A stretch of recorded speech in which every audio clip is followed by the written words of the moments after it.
حضرت نوح علیہ السلام۔ جی ہاں ناظرین، ہماری آج کی ویڈیو کا موضوع حضرت نوح علیہ السلام کی مبارک زندگی اور ان کی قوم پر آنے والے عذاب کے حوالے سے ہے۔ مزید یہ کہ حضرت نوح علیہ السلام کو آدم ثانی کیوں کہا جاتا ہے اور اللہ تعالیٰ نے حضرت نوح علیہ السلام کو کشتی بنانے کا کیوں حکم دیا اور یہ کشتی کتنے عرصے میں تیار ہوئی، ان تمام سوالات کے جوابات جانیے اس ویڈیو میں۔ میں ہوں اویس کشانی اور آپ دیکھ رہے ہیں میرا یوٹیوب چینل اور فیس بک پیج کشانی ٹی وی۔ اہل زمین پر شیطان کا راج ہے۔ اللہ تعالیٰ سے مانگی ہوئی مہلت سے فائدہ اٹھاتے ہوئے ابلیس نے پوری قوم کو کفر و شرک میں مبتلا کر دیا ہے۔ گر بت قدے بن چکے ہیں اور 5 بتوں کو اپنا معبود تصور کر لیا گیا ہے۔ انہی 5 بتوں کو انہوں نے مشکل کشا اور حاجت روا ٹھہرا رکھا ہے۔ قرآن کریم نے ان بتوں کے نام ود، سوا، یغوث، یعوق اور نصر بتائے ہیں۔ لوگ انبیاء سابقین یعنی ابو البشر حضرت آدم، حضرت شیس اور حضرت ادریس علیہ السلام کی تعلیمات کو یکسر بلا چکے ہیں۔ حضرت ادریس نے تو ان کی بڑھتی ہوئی کافرانہ حرکتوں کے سبب ان سے جہاد بھی کیا تھا، جس کا وقتی طور پر فائدہ بھی ہوا اور لوگ واپس دین حق کی جانب پلٹے، لیکن اب تو حضرت ادریس کو بھی وفات پائی سینکڑوں برس گزر چکے ہیں۔ اولاد آدم کی نافرمانیوں اور شیطان کی مکاری اور عیاری نے قرۂ ارض کو کفر و شرک، برائی اور بے حیائی کی غلاظتوں سے بھر دیا ہے۔ ابلیس اپنی کارکردگی پر بہت خوش ہے اور ادھر آسمانوں میں فرشتے اہل زمین کی مخدوش حالت اور شیطان کی کامیابی اور اس کے مکر و فریب پر حیران بھی ہیں اور پریشان بھی۔ ان کی نگاہیں بار بار بیت المعمور کی جانب اٹھتی ہیں۔ وہ منتظر ہیں کہ اللہ کب ان کی تباہی و بربادی کا حکم نازل فرمائے گا، لیکن اللہ کے فیصلے تو بڑی حکمت والے ہوتے ہیں۔ اللہ تعالیٰ کا دستور ہے کہ جب اس کی نافرمانیاں اپنی انتہا کو پہنچ جاتی ہیں تو وہ نبی مبعوث فرماتا ہے، اور اگر قوم نبی کی باتوں کو بھی نہ مانے تو قہر الہی نازل ہوتا ہے۔ چنانچہ اللہ تعالیٰ نے اس قوم ہی میں سے ایک نیک شخص حضرت نوح علیہ السلام کو نبوت کے جلیل القدر منصب پر فائز فرمایا۔ قرآن کریم میں ارشاد ہے، ہم نے نوح کو ان کی قوم کی طرف نبی بنا کے بھیجا۔ انہوں نے ان سے کہا، میں تم کو کھول کھول کر ڈر سنانے اور یہ پیغام پہنچانے آیا ہوں کہ اللہ کے سوا کسی کی عبادت نہ کرو۔ اگر تم اسی طرح کفر و شرک میں مبتلا رہے تو مجھے ڈر ہے کہ تم کسی سخت عذاب الہی میں مبتلا نہ ہو جاؤ۔ لیکن قوم نے ان کی ہدایات کو حقارت سے ٹھکرا دیا۔ حضرت عبداللہ بن عباس رضی اللہ تعالی عنہم روایت کرتے ہیں کہ اللہ تعالیٰ نے حضرت نوح علیہ السلام کو 40 برس کی عمر میں نبوت عطا فرمائی۔ طوفان سے پہلے آپ مسلسل 950 برس تک اپنی قوم کو واعظ و تبلیغ کرتے رہے۔ قرآن کریم میں اللہ تعالیٰ نے ارشاد فرمایا، اور ہم نے نوح کو ان کی قوم کی طرف بھیجا تو وہ ان میں 50 برس کم 1000 برس رہے۔ یوں قرآنی تصریح کے مطابق ان کی عمر 950 برس سے متجاوز ہوئی۔ حضرت نوح علیہ السلام طویل عرصے سے ہمہ وقت تبلیغ دین میں مصروف رہنے کے باوجود اپنی قوم کی بے روی پر بڑے دل گرفتہ رہتے۔ ان کی قوم انہیں طرح طرح کی اذیتیں دیتی، ان پر مصائب کے پہاڑ ڈالتی، لیکن وہ صبر کرتے اور ان کے لیے دعائیں خیر کرتے رہتے۔ حضرت ابن عباس سے روایت ہے کہ نبی کریم صلی اللہ علیہ وآلہ وسلم نے فرمایا، کسی نبی کو اپنی قوم کے ہاتھوں اتنی تکلیف اور اذیت نہیں پہنچی جتنی حضرت نوح علیہ السلام کو اپنی قوم کے ہاتھوں برداشت کرنی پڑی۔ کافر ان کو ڈراتے، دھمکاتے اور تبلیغ سے باز رکھنے کے لیے اتنا مارتے کہ وہ بے ہوش ہو جاتے، کبھی ان کے گلے میں پھندا ڈال کر بازاروں میں گھسیٹتے پھرتے۔ ایک اور روایت ہے کہ ان کی قوم انہیں اتنا مارتی کہ وہ گر جاتے تو ان کو کمبل میں لپیٹ کر کسی مکان یا ویرانے میں ڈالاتے اور یہ سمجھتے تھے کہ وہ انتقال کر گئے ہیں، مگر پھر جب ان کو ہوش آتا تو وہ دوبارہ اپنی قوم کو راہ حق کی طرف بلانے میں مصروف ہو جاتے۔ حضرت نوح علیہ السلام کی تبلیغی جدوجہد 950 سال تک جاری رہی۔ رات کی تنہائیوں میں آنسوؤں کے سمندر کے دوران اپنے رب سے قوم کے لیے دعائیں کرتے، اے میرے پروردگار، میری قوم نادان ہے، ناسمجھ ہے، اسے معاف کر دے۔ نیز اس دوران اپنی قوم کو ہر ممکن طریقے سے سمجھاتے رہتے، کبھی عذاب الہی سے ڈراتے تو کبھی دوزخ کی سختیوں اور جنت کی نعمتوں کا ذکر فرماتے، لیکن قوم ان کا تمسخر اڑاتی، ان پر آوازیں کستی، گویا وہ کانوں سے بہرے اور آنکھوں سے اندھے ہو چکے تھے۔ اس طویل جدوجہد کے نتیجے میں صرف 80 لوگ ایمان لائے۔ حضرت نوح علیہ السلام قوم کی بدحالی پر بہت غمگین رہتے، لیکن امید کا دامن نہ چھوڑتے، مگر کب تک؟ آخرکار طویل اور سخت ترین کاوشوں کے بعد وہ لمحہ آ ہی گیا جب آپ قوم سے مایوس ہو کر اپنے رب کے سامنے اپنی معروضات پیش کرنے پر مجبور ہو گئے۔ اللہ تعالیٰ کا قرآن پاک میں ارشاد ہے، نوح نے اللہ سے عرض کی کہ اے میرے پروردگار، میں اپنی قوم کو دن رات بلاتا رہا، لیکن وہ میرے بلانے سے اور زیادہ بھاگتے رہے۔ میں نے جب کبھی انہیں تیری بخشش کی طرف بلایا تو وہ اپنے کانوں میں انگلیاں ڈال لیتے، اپنے چہروں کو کپڑوں سے چھپا لیتے اور ضد، تکبر اور غرور کرتے۔ میں نے ان کو اعلانیہ،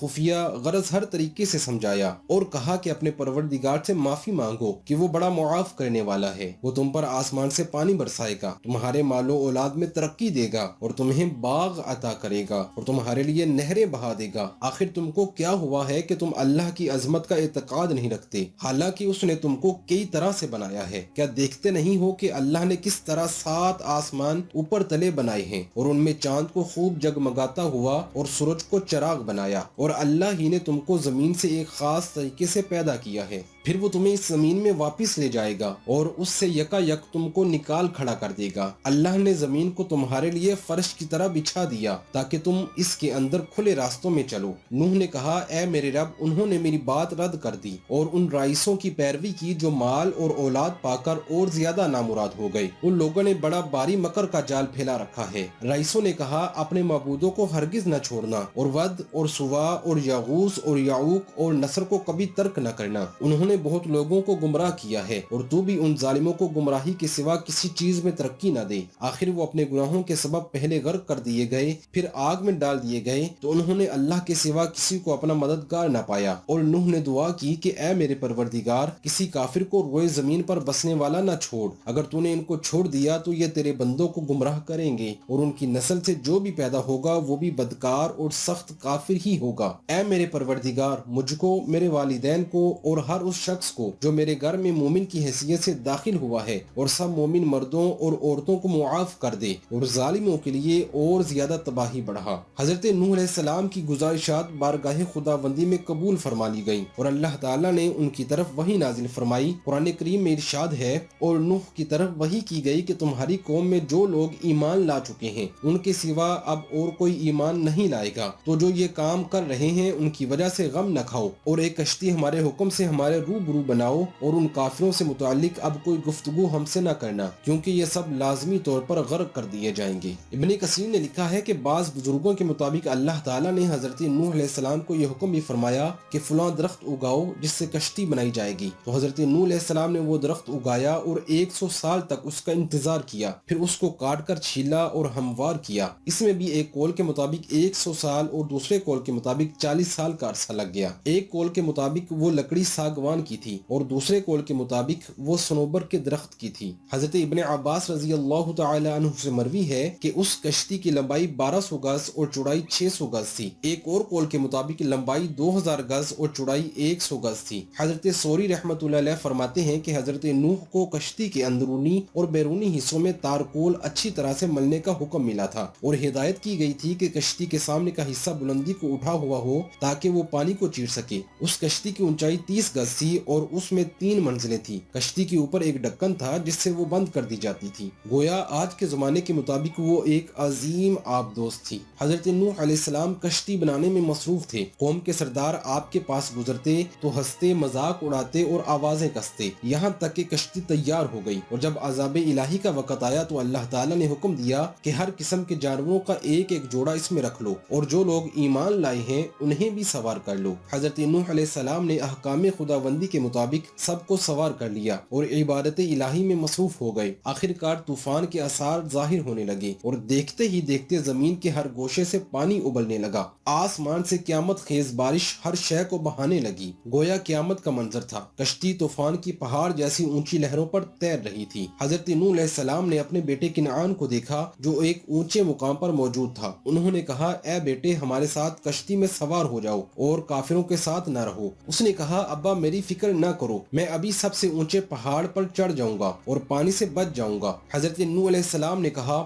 آج قہر الہی سے کوئی نہیں بچ سکتا۔ اسی اثنا میں ان دونوں کے درمیان پانی کی ایک بڑی لہر حائل ہو گئی اور وہ غرق ہو گیا۔ حضرت نوح علیہ السلام نے اپنے رب سے اپنے بیٹے کی مغفرت اور نجات کے لیے عرض کی، اے میرے پروردگار، تو نے میرے گھر والوں کی بخشش کا وعدہ فرمایا ہے، تو یہ بیٹا بھی میرے گھر والوں میں سے ہے۔ اللہ تعالیٰ نے فرمایا، اے نوح، وہ تیرے اہل میں سے نہیں ہے کیونکہ اس کے اعمال اچھے نہیں ہیں۔ طوفان نوح میں پانی کی لہریں اس قدر بلند تھیں کہ انہوں نے روئے زمین کے تمام پہاڑوں کو چھپا لیا تھا۔ زمین پر کوئی بھی چیز زندہ سلامت نہ تھی، سب کچھ نیست و نابود ہو چکا تھا۔ صرف حضرت نوح علیہ السلام کی پہاڑ نما کشتی کشتی تھی جو اللہ کی مدد سے پانی کی بلند و بالا بپھری خوفناک موجوں میں تیرتی پھر رہی تھی۔ حضرت ابن عباس رضی اللہ تعالی عنہ سے روایت ہے کہ کشتی میں 80 اشخاص تھے اور ہر ایک کے ساتھ ان کا کنبہ بھی تھا، اور یہ لوگ کشتی میں تقریباً 150 دن رہے، اور اللہ تعالیٰ نے کشتی کا رخ مکہ مکرمہ کی طرف پھیر دیا تھا۔ کشتی 40 دن بیت اللہ کے گرد چکر لگاتی رہی، اس کے بعد اس کا رخ جبل جودی کی طرف پھیر دیا گیا جہاں وہ ٹھہر گئی۔ پھر حضرت نوح علیہ السلام نے اہل زمین کی خبر لینے کے لیے ایک کوے کو بھیجا۔ کوے نے زمین پر مردار دیکھے تو ان پر جھپٹ پڑا اور تخیر کی، جس کی وجہ سے کبوتر کو بھیجا۔ کبوتر ایک زیتون کے پتے کو لے کر آیا اور اس کے پاؤں کیچڑ میں لتھڑے ہوئے تھے، جن کو دیکھ کر حضرت نوح نے اندازہ لگایا کہ زمین خشک ہو چکی ہے۔ حضرت نوح جودی پہاڑ سے زمین پر اتر آئے اور ایک بستی تعمیر کی جس کا نام ثمانین رکھا، یعنی 80 آدمیوں کی بستی۔ اسی دوران ایک مرتبہ صبح کو اٹھے تو ہر آدمی کی زبان بدل چکی تھی، یعنی 80 زبانیں ہو چکی تھی۔ لوگ ایک دوسرے کی زبان نہیں سمجھ پا رہے تھے تو حضرت نوح علیہ السلام ہر ایک کی ترجمانی فرماتے تھے۔ حضرت قتادہ رضی اللہ تعالی عنہ فرماتے ہیں کہ قوم نوح کے یہ افراد محرم الحرام کی 10ویں تاریخ کو کشتی سے باہر آئے۔ حضرت نوح علیہ السلام کا قصہ قصص القرآن کے نہایت ایمان افروز واقعات میں سے ایک ہے، جس کی تفصیل سورہ نوح کے علاوہ سورہ اعراف، سورہ یونس، سورہ ہود، سورہ مؤمنون، سورہ شعراء، سورہ عنکبوت، سورہ صافات، سورہ قمر میں بھی موجود ہے۔ اللہ تعالیٰ نے قوم نوح کو اس کی نافرمانیوں کے سبب طوفان باد و باران کے ذریعے غرق کر دیا تھا۔ کوئی جاندار شے باقی نہیں بچی۔ کشتی میں موجود افراد اور جانوروں کی سوا ہر چیز نیست و نابود ہو چکی تھی۔ پھر اللہ تعالیٰ کے حکم سے آسمان تھم گیا اور پانی خشک ہو گیا۔ پھر اللہ تعالیٰ نے حکم دیا کہ اے نوح، ہماری طرف سے سلامتی اور برکتوں کے ساتھ جو تم پر اور تمہارے ساتھ کی جماعتوں پر نازل کی گئی ہیں اتر آؤ۔ چنانچہ حضرت نوح نے ایک نئی بستی بسا کر دنیا کے کاروبار کو از سر نو جاری و ساری کیا، اس لیے آپ کو آدم ثانی بھی کہا جاتا ہے۔ اللہ تعالیٰ کی حضرت نوح علیہ السلام پر کروڑہ رحمتیں نازل ہوں اور ان کے صدقے ہم سب کی بے حساب بخشش اور مغفرت ہو، آمین۔ امید ہے آپ کو آج کی ویڈیو پسند آئی ہوگی۔ اس ویڈیو کو لائک کریں، شیئر کریں اور ہمارے چینل کاشانی ٹی وی کو لازمی سبسکرائب کیجیے۔ شکریہ۔